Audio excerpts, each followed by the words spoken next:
Okay, so good day sa lahat.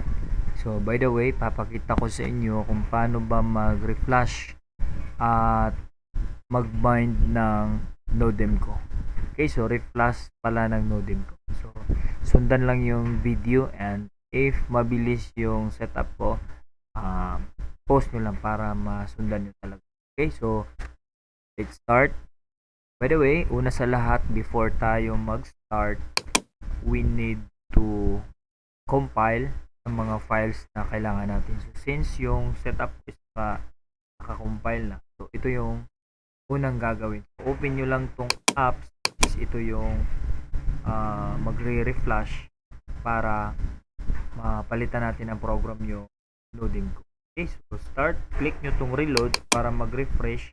Tapos hanapin nyo yung COM5. Huwag yung COM1. So, usually kasi dito is dalawa yung nakalagay, maybe 3 or 4 or 5. So ito yung pipiliin natin. To be sure, ganito yung gagawin niyo. Punta kayo dito sa this manager, tapos quit nyo lang, tapos makikita nyo dito yung ports. Yun, yan. So nakalagay dito is COM5. So if gusto mong sure talaga na ito yung na-find target mo, ito yung modem ko natin. Okay, so piliin natin at possible yung COM5. At the same time, kunin natin yung bin. Okay, so yun yung bin. So hanapin ko lang, wait lang. Yan.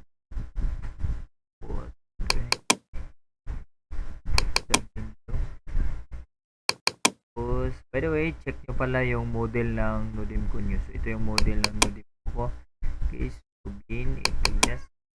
So, yan. So, after nyan, click nyo lang tong dual at saka yung yes. Yan.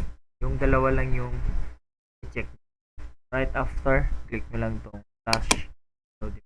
Makikita nyo pag good yung setup nyo. Tatakbo ito, meron ditong percent. Kakaroon ito ng 100% right after na flashing. So, ganun lang kadali yung flashing dito, guys. So, basta meron lang kayong good files at the same time naka-disable yung antivirus nyo, na tayong error or wala kayong counter dito na technical. So, if meron kayong experience hindi access, all you have to do is PN nyo lang ako as okay, so after nyan, makikita nyo dito firmware successfully flash. So reboot nyo yung reboot nyo yung modem yung nakasuccess. Okay, so putulin ko lang to.